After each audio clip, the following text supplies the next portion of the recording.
What's the next multiplication? Here to here? What would that be? Square root of 6 times square root of x, but plus or minus? Minus. And I'm going to write it, doesn't matter what order I do this in. Because it's multiplication between those, this order doesn't matter, right? And then what would the last thing give you? Here to here.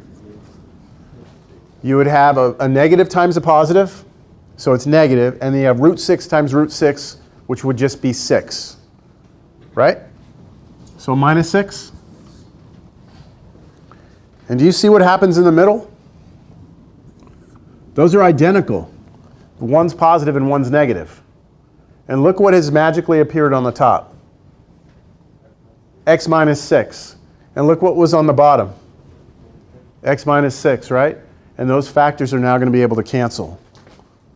So let me kind of rewrite where we are. We're here over x minus 6 root x plus root 6. Don't forget, we had this on the bottom, right?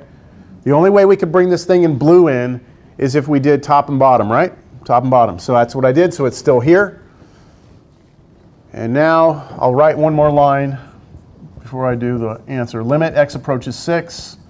I have on top x minus 6. On the bottom, I have in parentheses x minus 6, and then root x plus root 6, close parentheses.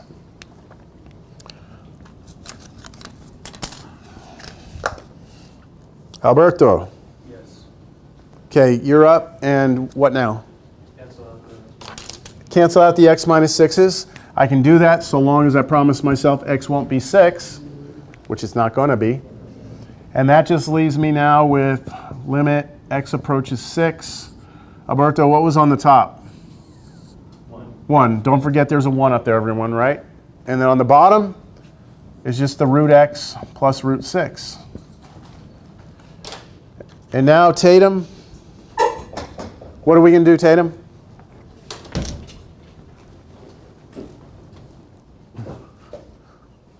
We've canceled the bad thing, right? The bad thing's gone. So now we're here looking at this. Why don't you just let x go to 6 now? What would you get? Is it going to be something, is it going to be a problem? Are you going to have 0 over 0 anymore? No, right? 1 over root 6 plus root 6, which is 2 root 6s, right? So you've got this. There you go. That's it. We're done. 1 over 2 root 6. So I doubt it's obvious to you, but as x approaches 6, this function is approaching 1 over 2 root 6. That's not obvious in any way. So you see this thing? Conjugate? It's a very, very important thing. I usually think to myself, if I see square roots in here, and I'm doing a limit, if I get 0 over 0 and I've got square roots in there, I start thinking conjugate. I start thinking, okay, maybe if I pull the conjugate out, it'll work. Yes? question. Uh-huh. On the test, are you going to want us to rationalize that? I knew someone was going to ask that question. I think we should talk about that question. Because I always find this very interesting. We're going to wind up wasting a little time, but it's okay. It's worth the conversation. I am sure that at some point in pre-cal or somewhere else, you arrived at an answer like 1 over root 2. I know that's not this answer, but 1 over root 2. And maybe you were told that you can rationalize this by multiplying the top and bottom by root 2. And that way, your final answer here would be what? Square root of 2 over 2. And this process of going from that one to that one is called rationalizing the denominator. Hurry up. Okay. Yes, y'all seen that? Okay, how many of you, I don't know if you were actually taught this way, but how many of you in your brain remember being told that you have to do this? That is required. It's pretty good, it's more than half of you have been told that you must always rationalize the denominator? Okay. I was told the same thing. And it's all a bunch of BS. Yes, it is. Because these are equivalent. If you get on your calculator and you type in 1 over root 2, okay, you will get the exact same answer that you get here, which it should be, right? So why is there a need? Why were you told you have to go from here to here? Like I was told. So as I studied more math, I actually found out the reason, and it kind of pissed me off. So I'm going to share it with you. So here's the deal. Before calculators, before computers, right? These numbers were still coming up, right? And students had to calculate these things. And so students back in the day before computers and calculators just had to have a bunch of the numbers that we use in math memorized. Like they had to know that pi was approximately 3.1415. They had to know that e was approximately 2.718. They had to know that the square root of 2 is approximately 1.414. And there was a bunch of numbers that you just had to have here, okay? In fact, they would have like competitions of who could memorize these the furthest. I have a colleague here that's 70 years old that still knows pi out at least 60 digits. I've witnessed him say pi out 60 digits. He said he knew it out past 100 digits at some point. I believe him, all right? So you had to have these memorized, all right? So let's say you're back before calculators and you wanted to know what this answer was as a decimal. You wanted to know the decimal of this. Well, let's try and calculate this without a computer, without a calculator. I would have to go and resort back to my old school division. So I'd have a division box, and I would put what here? 1. And what would go out here? Root 2, which I have memorized as 1.414, and then at some point I'd have to stop, right? And then I'd say to myself, how many times does 1.414 go into 1? And I go, I don't know. But then I rationalize it. And I do the problem again. Now look at the division. What goes in the box? What goes outside? A nice number goes outside, doesn't it? And now it's easier for me to do this. 2 doesn't go into 1, so I bring up a decimal. 2 goes into 14 7 times. Then you could play with this. Okay? This arithmetic is much easier to do, isn't it? That's the need for rationalizing denominators. It's the same answer. It's the same answer. Okay? So, your question was, will I be okay with you leaving your answer like that? Not only will I be okay with it, I appreciate the fact that you would understand that you don't need to rationalize it. Okay? It's outdated. Now, should you know how to rationalize something? Yes. Because if we're looking at algebraic expressions, like 2 over root x, and we want to somehow get the root out of here, yes, you should know how you can do that. But that, just leave it. All right. Sorry, you've been informed now, I guess. Yes. Go get your money back. All right, what else can we play with here? Yeah, we should do something like that. Yeah. Limit x approaches 4, square root of 2x minus 3. Hold on, don't write that down. 8 minus 4 minus 2 over x minus 4. There we go. Just double check that. 8 minus 4. Yes.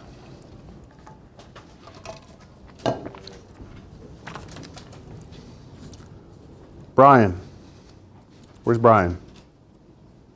Brian?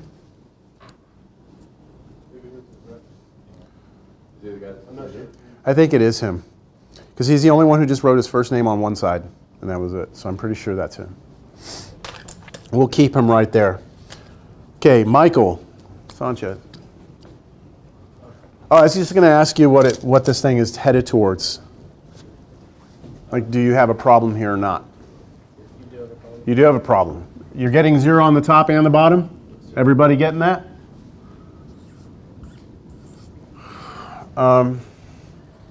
Yeah, you're getting 0 over 0. So, Michael, I don't want to put you on the spot here because we haven't really done one of these. But what did I tell you about the last problem? I said I kind of get into this habit of if I see what, I think what? It's not 0 because if you were to plug in 4, 2 times 4 is 8, and then 8 minus 4 is just 4, and the square root of 4 is 2. Then 2 minus 2 is 0, right? Yeah. And then on the bottom you get 0. And I just want to make sure the universe is still all intact here. Sometimes it happens. So what did I say if, where Michael, right? Yes. Do you remember what I said if you want to kind of get into the habit now, if you see a square root, you start thinking, well, algebraically we know we're going to do because of this. But what algebra are we going to be thinking if we see square roots? Multiplying the top and bottom by the square root. By that root thing, which we'll call the conjugate, right? Okay, good. That's what everyone needs to be at with this. You see 0 over 0, you see roots, start thinking conjugate. All right? So here we go. X minus 4 here. I'm going to multiply the top and bottom by what? Anybody? What are we? Square root of 2x minus 4 plus 2, right? Plus 2. So the conjugate is this whole thing, but the sign in between them changed. So we got to do that now.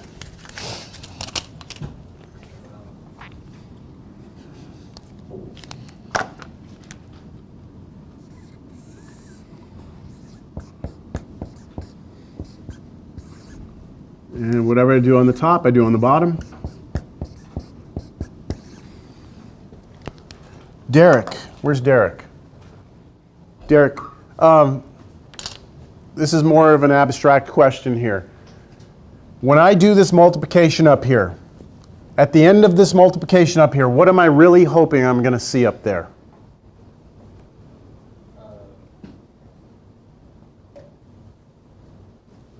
What am I hoping after all that crap up there and cancels, and what do you think I'm hoping will be left up there?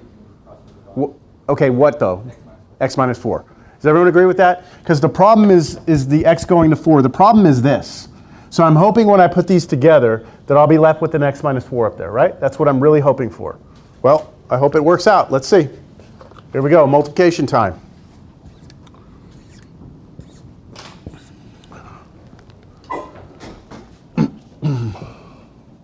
Brian? That's you, right? Okay, yeah, we called on you while you were gone, but I'll get you next time. I wonder if your way would work on this one. The difference of squares on the bottom. You know how you were doing that on the last problem? Yeah. I'm not quite sure that would happen with this, because you get root x plus 2 root x minus 2. Not quite sure you could get it to work. I think you'd have to do the conjugate here. Okay, we're going with it. All right, and Sophia.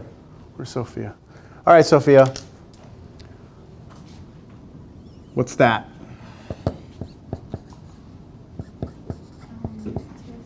2x minus 4. Okay.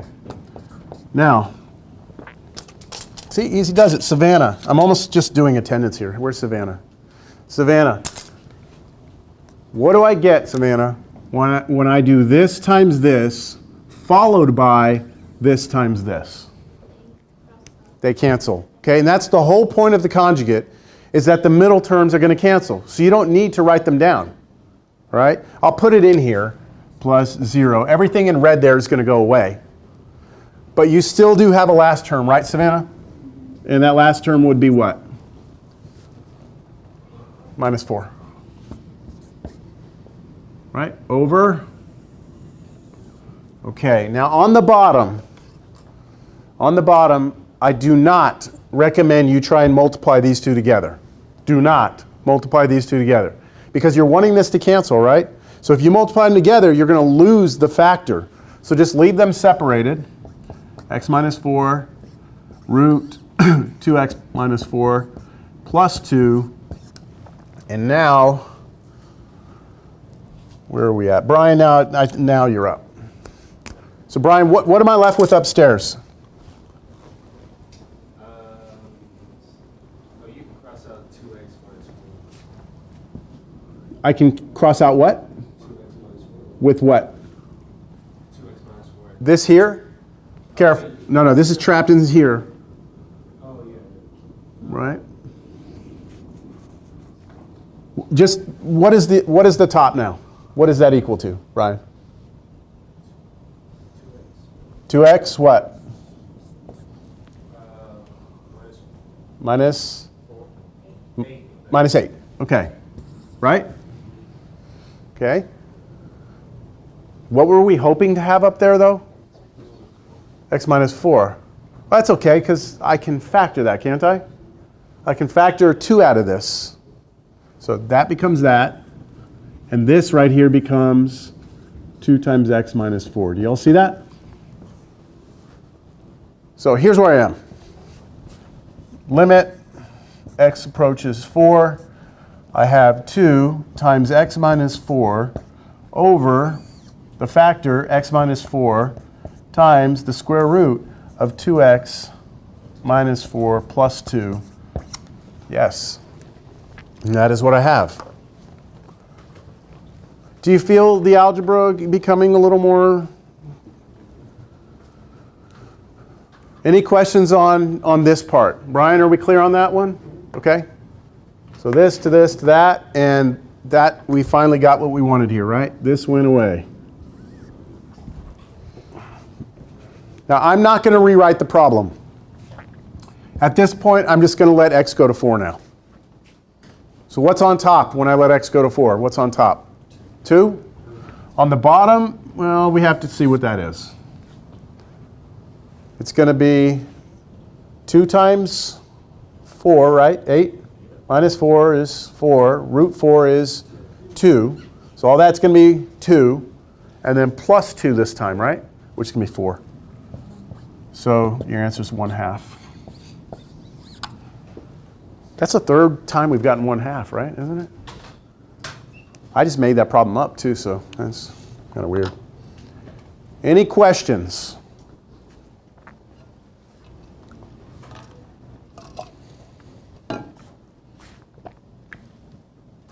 I think another one is in order. Sure there's no questions?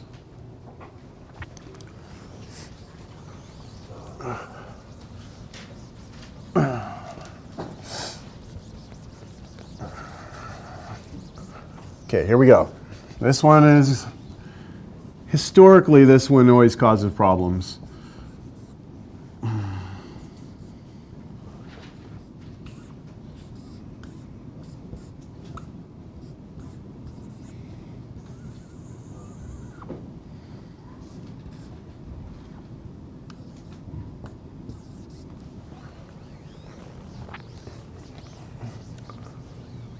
No, that's not x squared minus 9. X squared minus 81, sorry.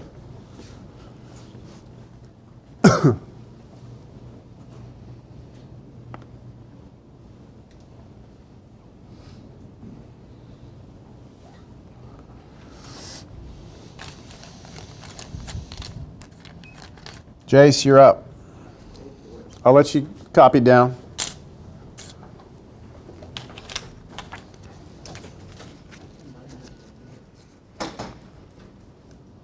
First thing I want to know is if you have a problem. Does this create an issue? Everyone got 0 over 0 on this? Okay, you should get 0 over 0.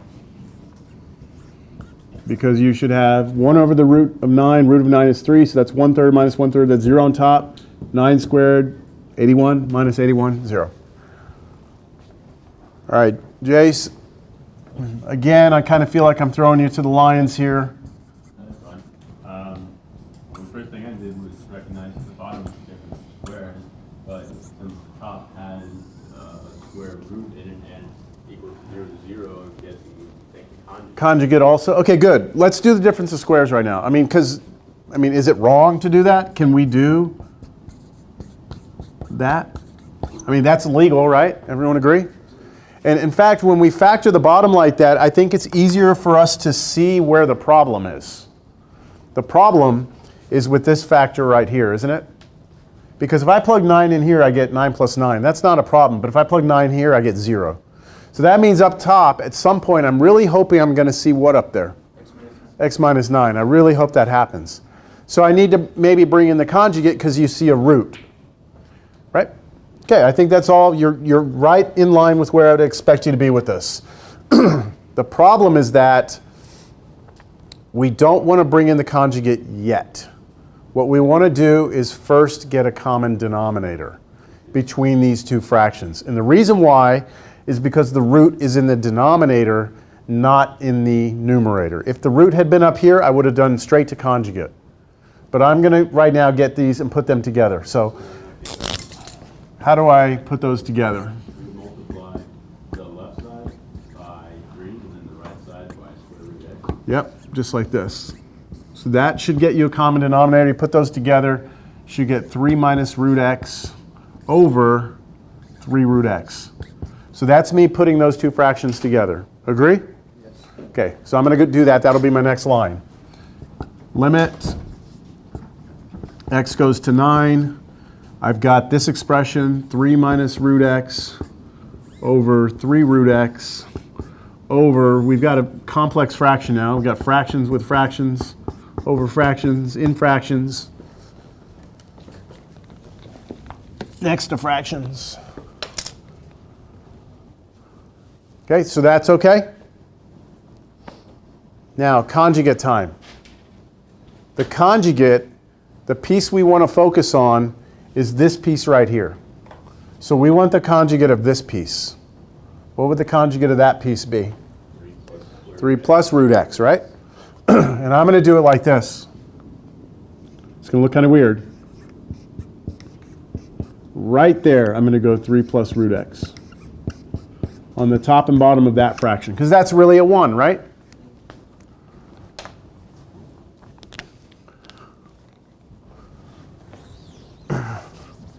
Which is now equal to limit x approaches 9. All right, let's do the multiplication here, but let's be careful. We've got to go do the top there first, and I need to make sure I get attendance today. So Chris, where's Chris? Chris, you're up. Can you tell me, Chris, what I would get if I multiply these out right here? So 9. And then what about the middle terms?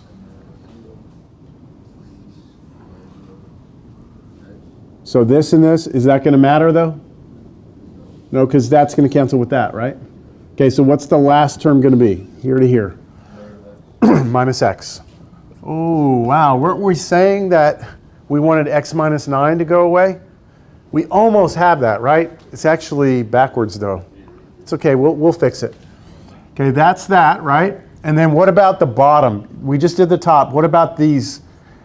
Right? I have to do this times this? I'm not going to put them together. Okay? The reason why is because I don't need this piece. This is the piece that's important. So I'm going to just go 3 root x, parentheses, 3 plus root x, close parentheses. All of that is still on top of x plus 9 times x minus 9. Is this starting to feel kind of like, you know, we got some stuff going on now?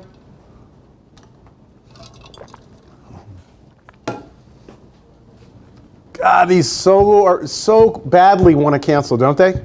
This one and this one? Rewrite it as negative x plus 9 and then take out We want to look at this right here, turn it into that. So I'm going to factor negative 1 out of this. So if I take negative 1 and pull it out of this, then I would get what? If I pull the negative out of this and negative out of this, I get x minus 9.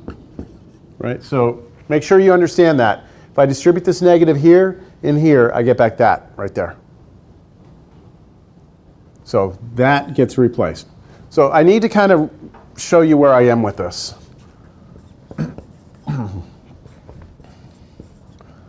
Negative 1 x minus 9 over 3 root x parentheses 3 plus root x, then all of that over x plus 9 times x minus 9. And then I'm just going to do one more thing here. I'm going to do all of that over 1. And I did that for a reason. I want to make sure everyone understands that we have a fraction over a fraction. So you could multiply by the reciprocal. And that's why these are about to cancel. This is going to cancel with this. But the reason why is because I have a fraction over a fraction. So I can flip this fraction up. I wanted to make sure I show all this work because in the future I'm not going to. So the next line would be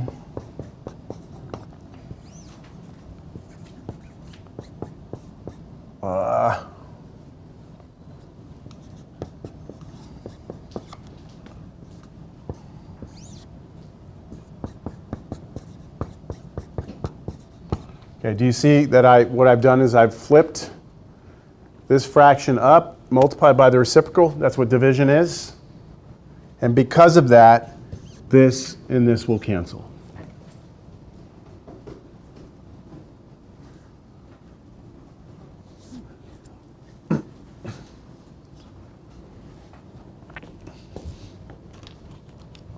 Marissa? Are you okay?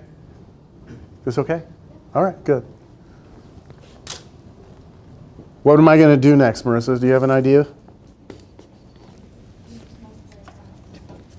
What's that? How do you mean? Okay, so you could go negative 1 times 1, and then you want to multiply? Don't. You don't have to, yeah. Just at this point, now that you've got the bad thing to cancel, let x go to 9. Okay? So what happens if x goes to 9? On top, you have the negative 1 and the 1, negative 1. And on the bottom, let's see, this is going to get a little complicated here. You have 9's going right there, right? So root 9 is 3. 3 times 3? 9. So that's a 9. I'm just going to put that here. 9. And then in parentheses, 3 plus root 9, which is 3 plus 3. So that's 6. And then I have what? This right here, x is replaced with 9, so 9 plus 9 is 18.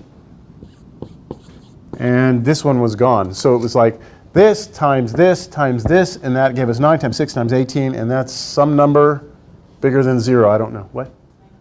972? So this is negative 1 over 972 is the limit.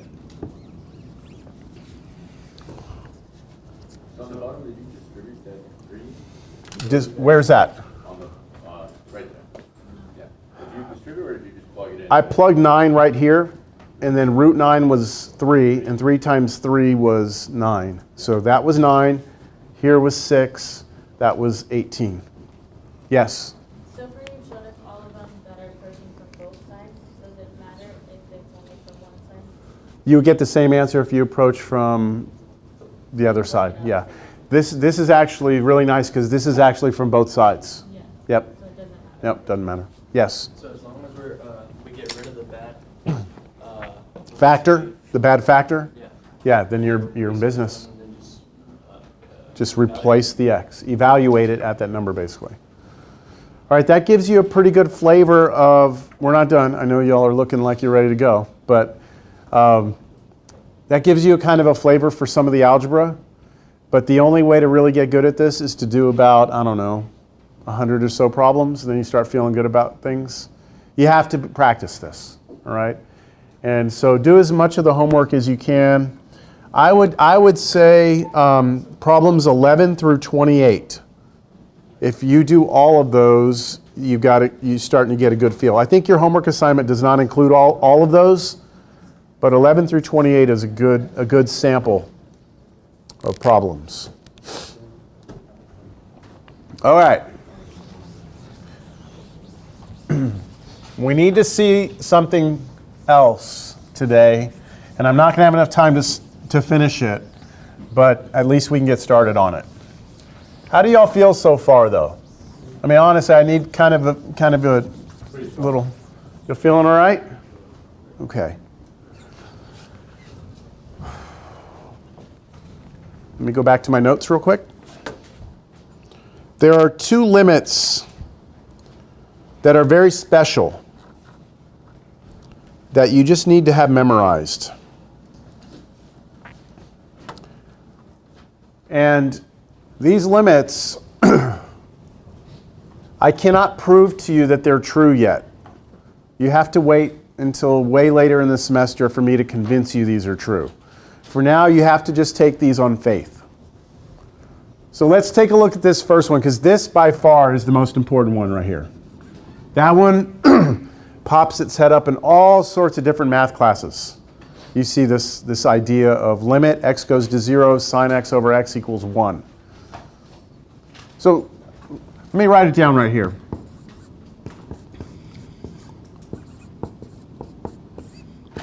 First, let's look at the expression sine x over x. If you look at that expression, you're familiar with the sine function, you're familiar with x, right? So this is something where if I plug 0 in, I can see what happens. So what happens as I plug 0 in? What's sine of 0?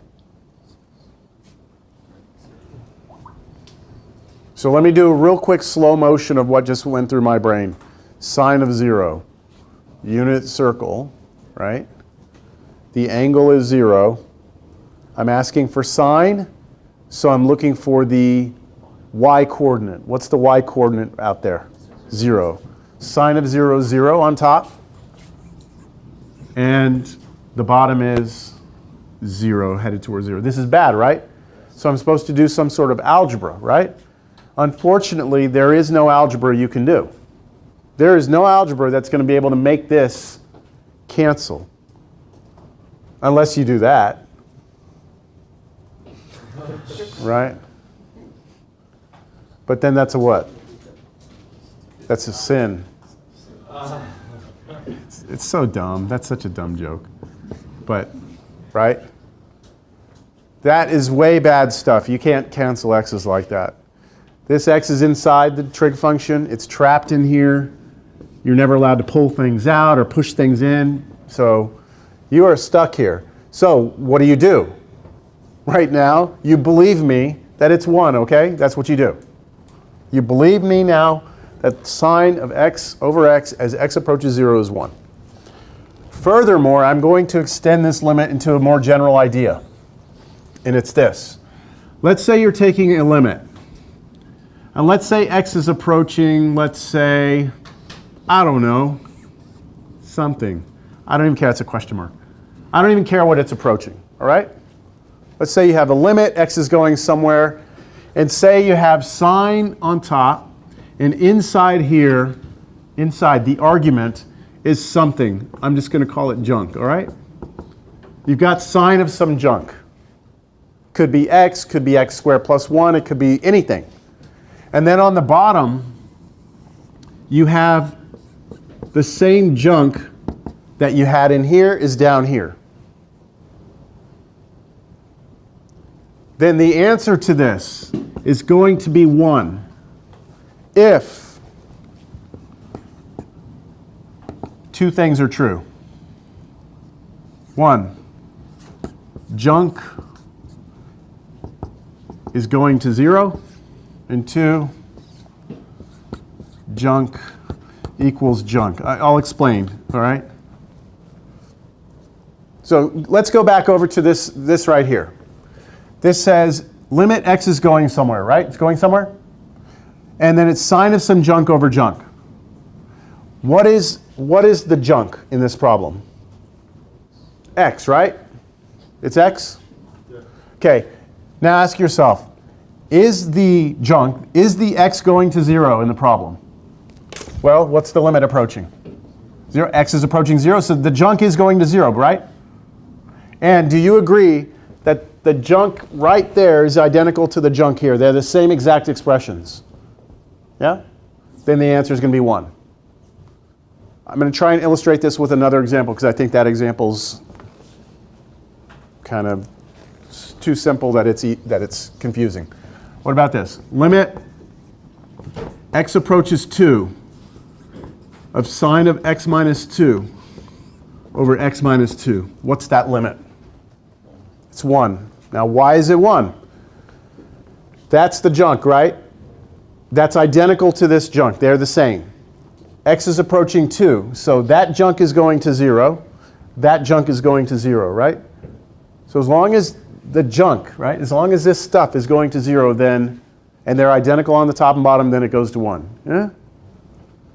Sure? Yes?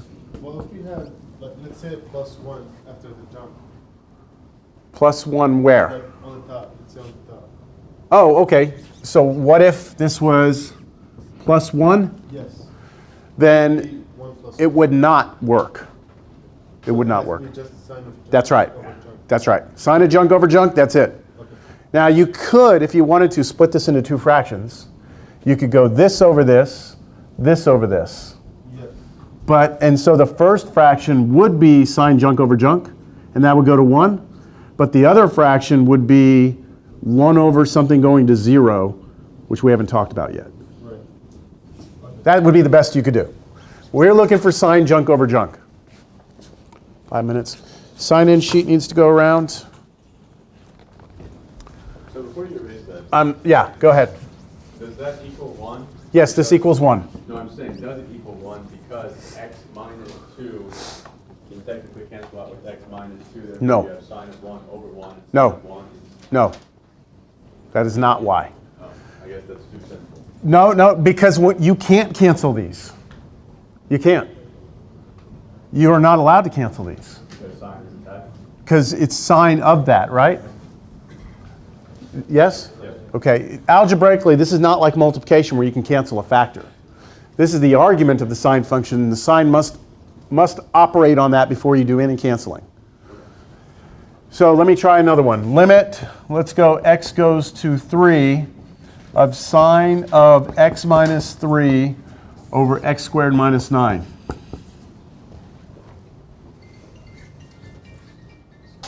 What about that? What's that?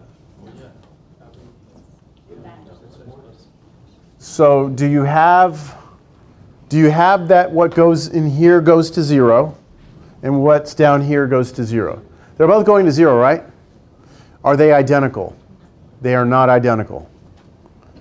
X minus 3 is not x squared minus 9. So this is not 1. Do you see the difference? But,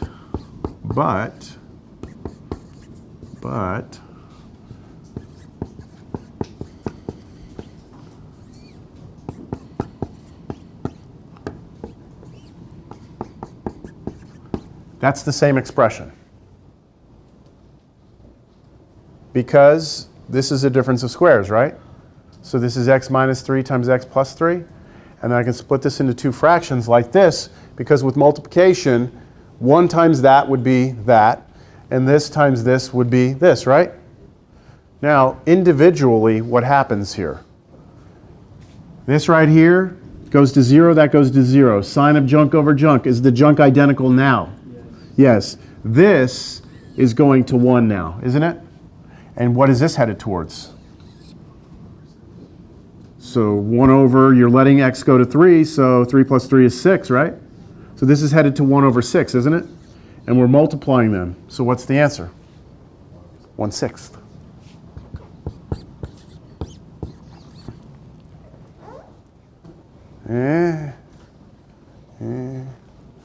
I think that's sufficient now. Just try and remember, we're going to start class next time with, we're going to continue to do some more of these. On your homework, you cannot do, well, in theory, you can't do problems 49. There's a couple problems from 49 on. Just ignore those for now in your homework because I haven't shown you enough for that. But you should definitely do all the problems before and including number 28. Yes? Are we going to be in this room for the first year? We're going to be in this room for the rest of the semester. Okay, cool. Yeah. I'm going to try and see if they'll bring another table in here, if we can do something, just, you know.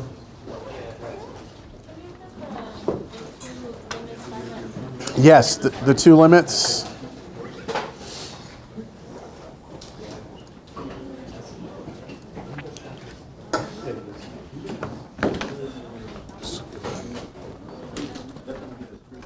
CCC.